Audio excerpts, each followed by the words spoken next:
Welcome to The Explainer. You know, we're always asking those huge life questions. Well, today we're going to dig into an answer that's, well, it's ancient, but it feels more modern than ever. It's an answer that tells us to stop looking up at the heavens for guidance and start looking right here, at us. All right, let's just dive right in with the big one, shall we? The question that pretty much everyone, from ancient philosophers to, well, you and me, has wrestled with. It's that ultimate search for meaning. But seriously, where do you even start? So for thousands of years, the go-to move for a lot of people was to look up, to the divine, to scripture, for the big answers. But there's this other tradition, a really powerful one that's been around for just as long, and it says, hey, maybe the answers aren't out there. Maybe they're in here, found in our own experiences and our ability to think things through, and in all the wisdom we've gathered as a species. And that, right there, is humanism. Now, I want to be super clear about something. This is not some new fad. Not at all. The roots of humanism, they go way, way back. We're talking about a tradition of thinking and debating about how to live a good life that's actually older than many of the world's biggest religions. Pretty wild, right? Yeah, the philosopher A.C. Grayling just nails it. He says, look, don't think of humanism as some modern ism. Think of it as a conversation.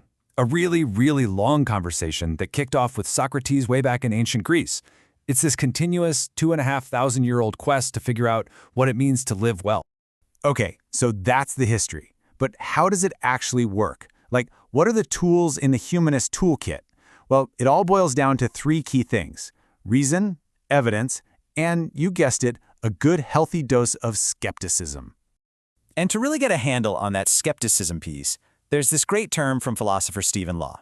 He calls them we claims, or, woo claims.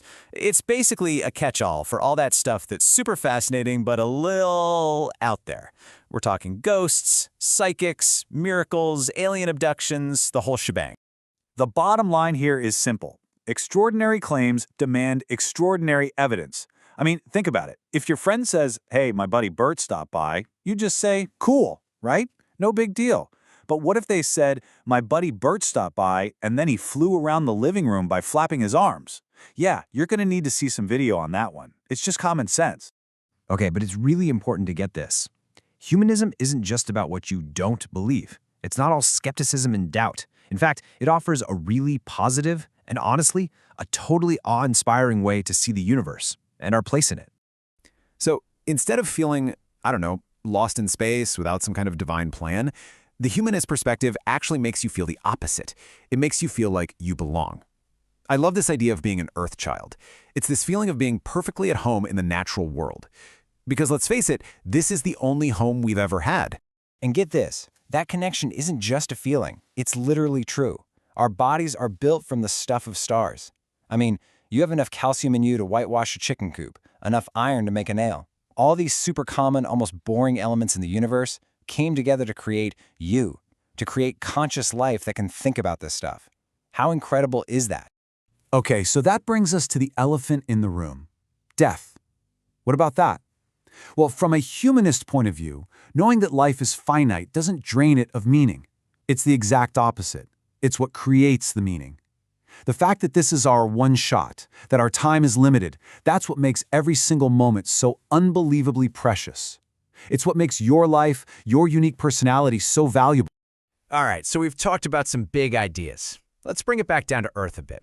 How does all this philosophy actually, show up in the real world? Where can we see it? Well, a really great place to look is architecture. Seriously, the buildings we create, the spaces we live and work in, they tell a story. They reveal what we value, what we think is important. And you can see a huge difference in approach. On the one hand, you have buildings designed to make you feel small, towering cathedrals to glorify a god, or massive skyscrapers to show off corporate might. They're all about awe and power. But a humanist approach flips the script. It asks a totally different question. How can our buildings actually make human lives better?